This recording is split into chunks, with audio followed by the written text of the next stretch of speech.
The following episode can be viewed on the YouTube channel Bernie or Bust Television. Good morning, USA, and welcome to another episode of the Bernie or Bust Show.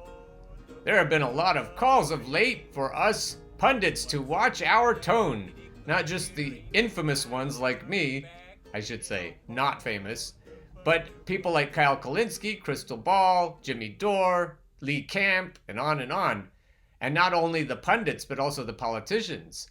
They've been calling on Bernie to watch his tone as well. And people in Bernie's camp, such as David Sirota and Zephyr Truthout, all being called on to watch their tone. It's all a big trick, people. And we shouldn't watch our tone. We shouldn't be required to dilute our message simply because we're saying things they don't want to hear. We'll be kind, we'll be loving, but we'll be blunt and we'll be direct as well. Here's a great article by Megan Day, our future president, I hope, from Jacobin Magazine. Joe Biden's checkered ethical history is fair game for criticism. In 2008, Democratic nomination contenders Barack Obama and Hillary Clinton tore each other to shreds. Some of it was political and substantive, while some of it was personal and slimy, but none of it would be considered civil by the standards now being applied to today's Democratic primary. It's not a coincidence that the right flank of the party started finger-wagging about divisiveness, incivility, and disunity precisely when the left flank began to seriously threaten its dominance. As the left wing gains momentum, the party establishment's tolerance for legitimate criticism wears thinner, and the range of topics considered off-limits or below the belt expands. New behavioral norms have appeared out of thin air. Suddenly, political criticisms of opponents, no matter how legitimate by traditional standards, are a bridge too far and are even alleged to help Donald Trump, at least if the criticisms are flying from left to right. It should be obvious that all the scolding about divisiveness is merely a reflexive defense mechanism, an easier task for centrists than defending their politics on its merits. It deserves little more consideration than that. But if we do decide to subject to closer scrutiny the idea that criticism in a primary imperils the winner's prospects in the general election, we find that it quickly falls apart. To make informed decisions about who to nominate for the general election, the electorate should be able to get a good look at the candidates, warts and all. While there's little value in personal smears and ugly innuendo, vetting candidates' records and histories is indispensable. General elections are gloves-off affairs. Vicious attacks are guaranteed.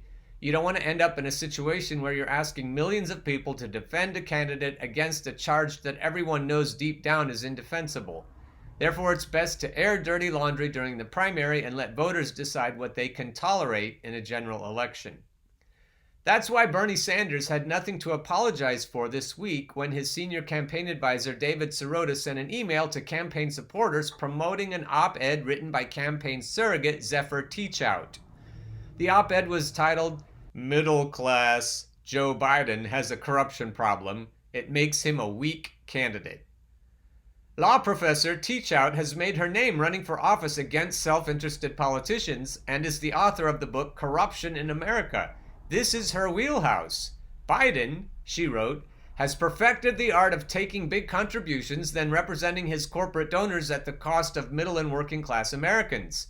Converting campaign contributions into legislative favors and policy positions isn't being moderate. It is the kind of transactional politics Americans have come to loathe. Biden and his campaign took umbrage at Sirota's promotion of the op-ed and promptly launched into the unity and civility routine. Various liberal pundits piled on, calling it a bad look for Sanders. To the dismay of many of his supporters, Sanders apologized to Biden. It turned out the apology may have been a bait and switch. Later that evening, the Sanders campaign published an ad eviscerating Biden's record on Social Security. But politicking aside, the truth remains that Biden's political history is checkered with ethical gray areas, even if many pertain to actions that are perfectly legal, and that this will be a massive liability for him in the general election. The points Truthout raised in her op-ed should give everybody who wants to beat Trump pause about the viability of a Biden campaign. You see, Democratic candidates might be able to browbeat each other into retracting criticisms by histrionically taking offense, But that won't work on Trump. In fact, if he's smart, he's watching right now to see what makes candidates the most squeamish, what they're most sensitive about, what they're least equipped to explain. Whatever topic makes a candidate the most uncomfortable is what Trump will likely zero in on in the general election. It's not airing criticism that gives future opponents ideas for lines of attack. It's panicking, evading, or otherwise failing to coolly respond to them. So she goes on and explains that Biden is very vulnerable when it comes to his son Hunter in the Ukraine, and she says that Trump will exploit this weakness. We know Trump has been planning to attack Biden on this issue for ages. In fact, that acute interest in the subject is what started the whole chain of events, culminating in the current impeachment proceedings. And once impeachment fails and Trump is acquitted, it will be easier than ever for him to press the case that Biden is a shady character. I'll let you read the rest of the article regarding Biden's weaknesses, but suffice it to say that we need to stop watching our tone. We need to stop appeasing the centrists who want us to watch our tone. We need to keep relentlessly telling the truth about the corruption, about the neoliberal sock puppets, about how they're not going to represent the interests of we, the people. My take on all this tone policing is that we're being told to watch our tone so that we won't be as powerful when it comes to talking about populism. Populism appeals to both the right and the left. There are right populists and left populists.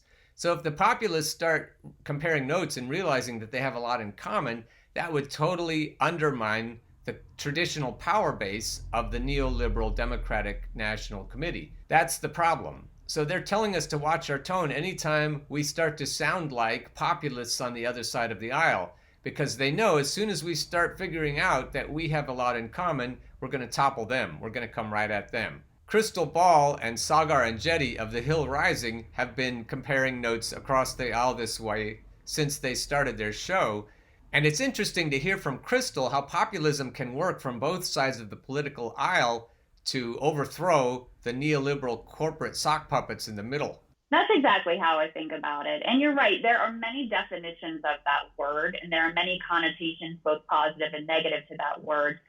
By populist, what I mean, especially as someone on the populist left, is number one, that it's a politics that puts the working class at the center, that caters to their interests rather than the interests of the professional managerial class or any other class, which I think is where the Democratic Party has drifted.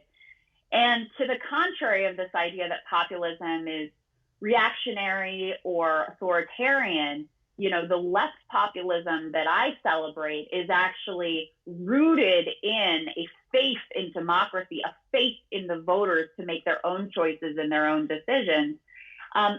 Example of this, to make it more concrete, that we talk about in the book is when Bernie Sanders was elected mayor of Burlington, and I'm sure you probably know all this history. He was completely opposed by both parties.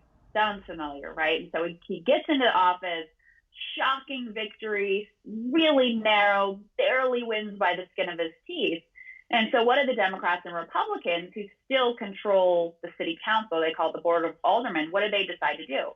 Well, we're just going to stonewall him at every turn. We're not going to let him get any of his appointments. We're not going to let him get anything done. People will say, oh, the socialists can't govern, and then they'll kick him out and we can get back to business as usual. So what did he do? In response, he went to the people. Not only did he have an unprecedented media operation, outreach operation, but he literally formed these neighborhood councils. Since he didn't have his own government officials, he formed these neighborhood councils that had their own budgets, that could make their own decisions for what their community needed specifically and could allocate funds for those. That's the type of populism that I believe in, that actually has faith in the grassroots.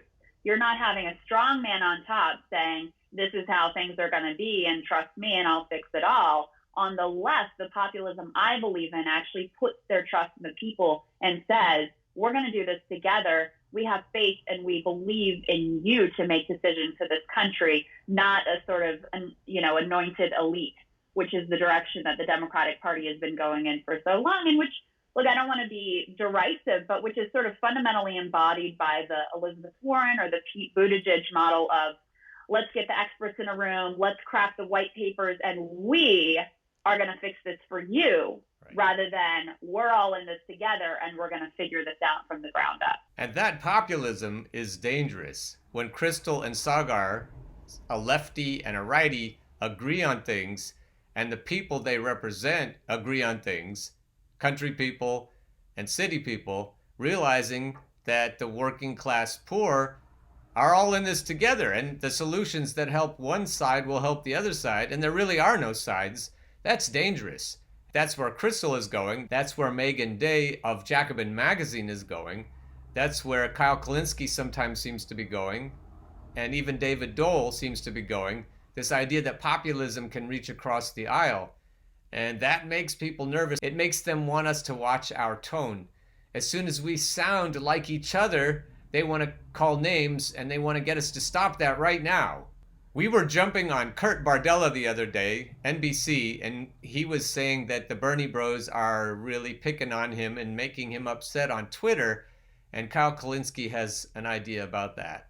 And he used to work for Breitbart, and he went on MSNBC to cry about evil Bernie bros and how they're so similar to MAGA people.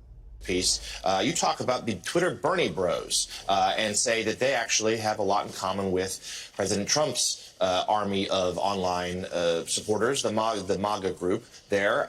So talk to us a little bit about, first of all, explain to us who the Bernie bros are and why are you making this comparison? Well, the Bernie Bros first came along in the 2016 campaign, and they seem to be the vocal, kind of almost mob-like, die-hard, cult-like following of Bernie Sanders. Now, I should be clear, Bernie Sanders has throughout the campaign in 2016, decried some of the tactics they used on social media, the bullying and the targeting primarily of people of color, women who disagree with Senator Sanders' platform. But one of the things that I've experienced firsthand is when I've come on this very program and have raised valid concerns about Senator Sanders and his viability, immediately the Twitter sphere, the Bernie bros, go hardcore attack mode. And the traits and the words and the rhetoric that they use, the only thing I've ever seen close to that is what MAGA people do, what the Trump voters do. And I think that is a very dangerous and disturbing trend to see, particularly when Democrats are trying to show that there is a better way than what we've seen from Trump, better than the divisiveness and the use of fear and hatred and extremism to try to scare people into a particular ideology. We have to be a Democratic Party that's okay with honest disagreements, that's okay with raising valid concerns and valid questions. I would like to think that Senator Sanders himself wants that for the Democratic Party, but some of his most ardent and hardcore supporters are taking some very, I think, dangerous rhetorical measures, and I think that Senator Sanders in the long run is going to need to be a little bit more vocal about calling that out and condemning that. Yeah, no, he doesn't, and you guys are absurd. So let's dive into this. First of all, guys, the game is rigged, and here's what I mean by that. People get to say anything they want about Bernie Sanders and his supporters. They get to be as vituperative as they want. They get to be as negative as they want. They get to say, throw any smear against the wall, strawman his policy positions. It doesn't matter. They can say anything they want. And if you respond, no, you're not allowed to respond. If you say anything in response, Bernie bro, oh my God, with this broness. Oh, you're so like MAGA people. Bernie bro. So you see how the game is rigged? The game is rigged because they can say anything.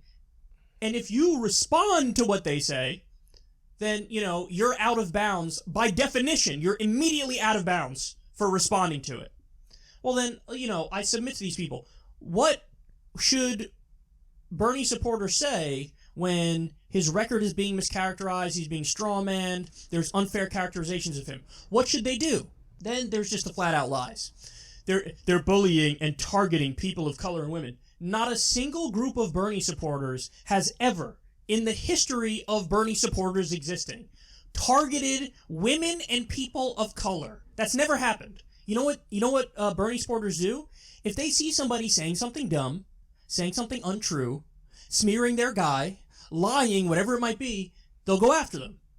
Do you think they stop to do like a skin color check? That there's like a committee of Bernie voters who are like, we could go after this gentleman over here, but he's a white man and he's 53 years old. Hold our fire, because usually, we're kinder to the white men. But over here, we got a person of color, a young woman. All systems go, unleash the hounds. I mean, it's comical. It's comical is what it is. But see, again, I want to say it again. when they have nothing on Bernie, they have to make these fake scandals.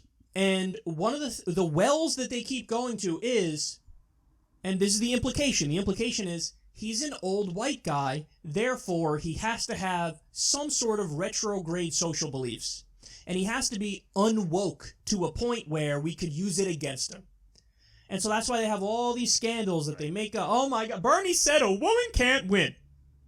There's videos of him in 1987, before I was born, bro, saying, I think a woman can win, and I think that things are changing, but not fast enough.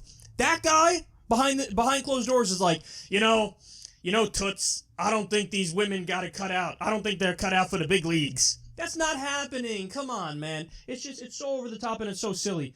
And then, guys, what these fake journalists fear is accountability. Right. That's the thing. It's like, the thing that's beautiful about Twitter is that it has democratized the public square. So everybody has a voice now. Now, don't get me, are there downsides? That's sure. Are there instances of like genuine harassment and creepy stuff? Absolutely. I mean, it's human nature that some people, you get a big enough group of people, some people are going to be bad apples. That happens, of course. But listen, the overwhelming majority of the time, and with most people, you're just, now everybody has a voice and they can respond to what you're doing. And back in the day, in the 1990s, if there's a smear article written about a good, candidate, there's no response to that. People just are force-fed the propaganda, and they just have to deal with it. And the media can lie and misstate and do whatever, and you just got to take it. And there's no avenue to respond. Well, now there is an avenue to respond. And you got people out there who 500,000 medical bankruptcies every single year. 7 million people losing their health insurance. Wages still stagnant. The list goes on and on. And now all these people have a voice. And when you go after the candidate who's trying to fix those problems, they're going to be mad at you. And they're going to say, no, you're not stating that correctly. What you're saying here is wrong. And these guys look at it and they're shocked and they're offended that everybody has a voice now. And they used to be able to say whatever they wanted with no accountability. And now they say stuff and there's accountability. And it feels like oppression to them. It feels like oppression to them when people respond to their nonsense. As my friend Jimmy Dore says, you wonder why people get their news from YouTube. Now, guys, I'm not, I don't think of myself as a journalist, as a reporter. I'm not. I'm just a dude. But, just saying basic things all of a sudden makes me like people want to watch the show. Why? Because I'm not BSing them. That's the only reason. The one thing this show has is I am not bullshitting you. I'm telling you exactly what I think. And that's, people are like, oh my God, revolutionary. Is it? Is it revolutionary? Apparently it is in this media environment, because this is what they're doing on mainstream media. People were mean in my mentions.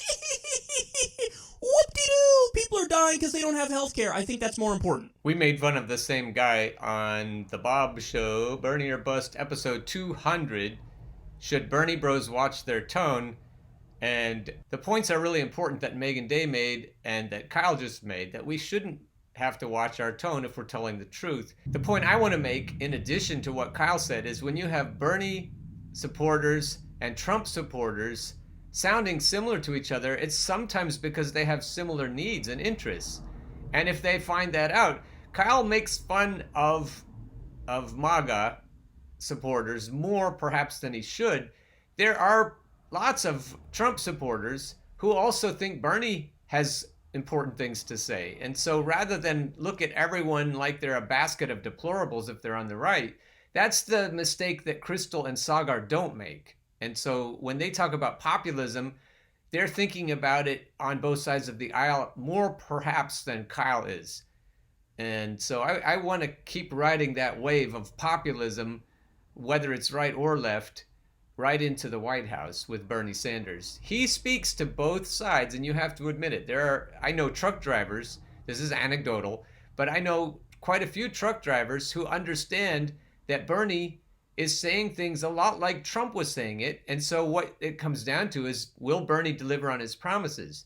And the main difference, if you're looking at it from the right, is that Bernie thinks in terms of labor and protests. So he has more muscle behind his movement than Trump does. So if you're a Trump supporter and you're thinking, well, maybe Trump didn't deliver on his promises to drain the swamp or on trade agreements or whatever it is that's hurting you economically, think about Bernie from the angle of labor and protesting, and maybe Bernie's got more muscle behind his ideas and may be better situated to deliver on the promises he's making. Adrian for Bernie doesn't come right out and say it, but I think this man she's describing might have been a Trump supporter, might have been a Republican. You decide for yourself. A man came into our office last week saying he wanted to vote for Bernie because of what Bernie said on Joe Rogan's show about the power of the pharmaceutical industry. He wasn't registered, so I told him where to go and what to do, and that, folks, is how we win. Again, this idea that we're reaching across the aisle. Some people are frustrated that Joe Rogan is endorsing Bernie. They're like, well, Joe Rogan, he's had people on his show that definitely don't endorse Bernie. Joe Rogan has a very interesting assortment of guests on his show, and that doesn't mean that he can't enjoy Bernie on his show and really support what Bernie is trying to do. And I think he does. It's like Tulsi supporters who also could vote for Trump or just be Republicans.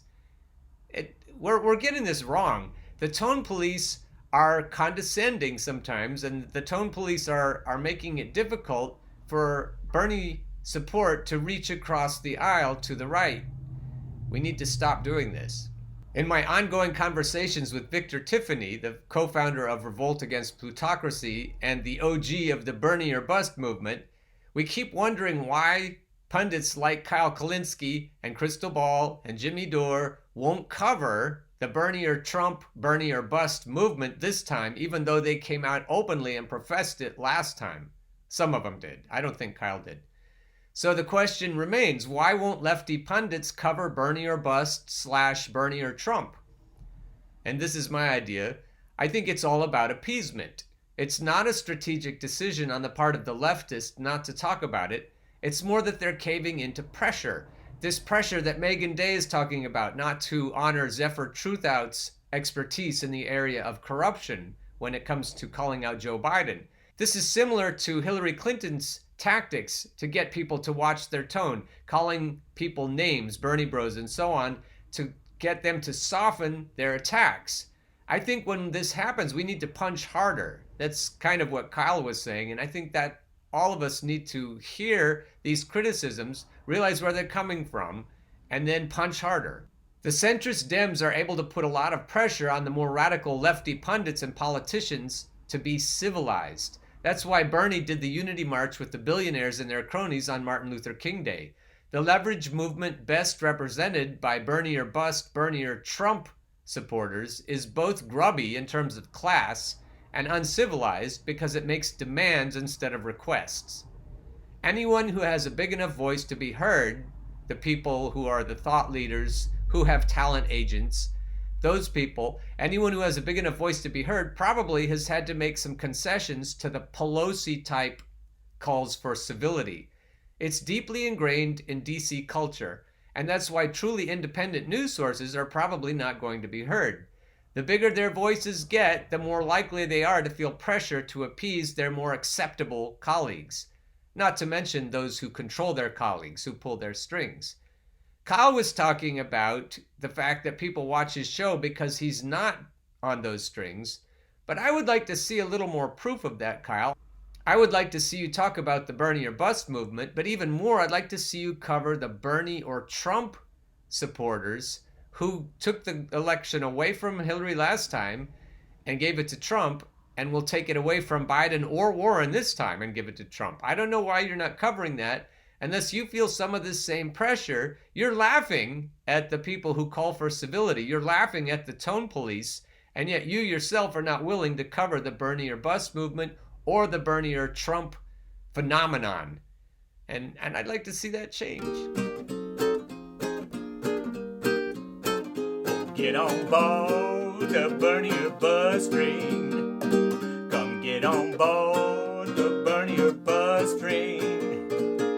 Once you hear that clickety-clack, there ain't no time for turning back. Go get on board the Bernie or Bust train.